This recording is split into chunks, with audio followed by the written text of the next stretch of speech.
بسم اللہ الرحمن الرحیم. شروع اللہ کا نام لے کر جو بڑا مہربان نہایت رحم والا ہے.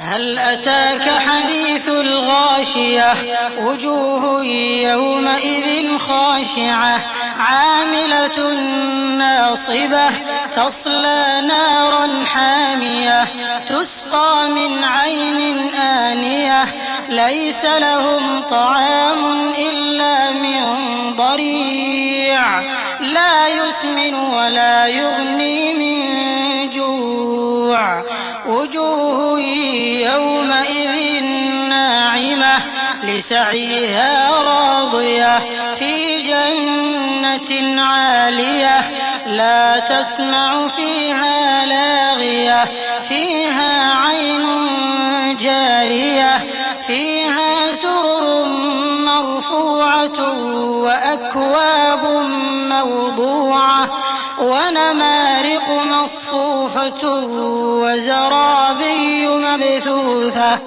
بھلا تم کو ڈھانپ لینے والی یعنی قیامت کا حال معلوم ہوا ہے؟ اس روز بہت سے چہرے یعنی لوگ ذلیل ہوں گے، سخت محنت کرنے والے تھکے ماندے دہکتی آگ میں داخل ہوں گے. ان کو ایک کھولتے ہوئے چشمے کا پانی پلایا جائے گا. ایک سخت خاردار جھاڑی کے سوا ان کے لیے کوئی کھانا نہیں ہوگا جو نہ مفید غذا بنے اور نہ بھوک میں کچھ کام آئے. بہت سے چہرے یعنی لوگ اس روز شادماں بھی ہوں گے، اپنی محنت کے بدلے پر خوش. بہشت بری میں وہاں کسی طرح کے لغو بات نہیں سنیں گے.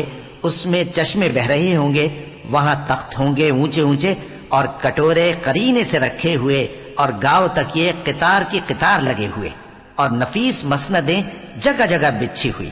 أفلا ينظرون إلى الإبل كيف خلقت وإلى السماء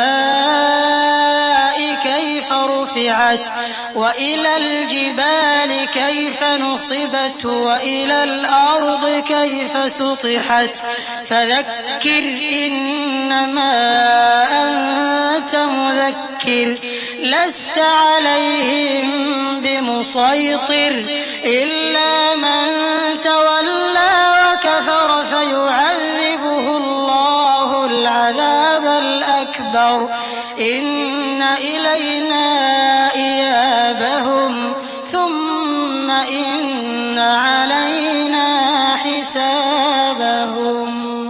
تو کیا یہ لوگ اونٹوں کی طرف نہیں دیکھتے کہ کیسے عجیب پیدا کیے گئے ہیں، اور آسمان کی طرف کہ کیسا بلند کیا گیا ہے، اور پہاڑوں کی طرف کہ کس طرح کھڑے کیے گئے ہیں، اور زمین کی طرف کہ کس طرح بچھائی گئی.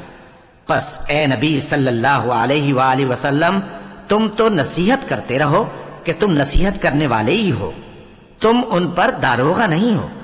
ہاں جس نے منہ پھیرا اور نہ مانا تو اللہ اس کو بہت بڑا عذاب دے گا. بے شک ان کو ہمارے ہی پاس لوٹ کر آنا ہے، پھر ہمارے ہی ذمے ان سے حساب لینا ہے.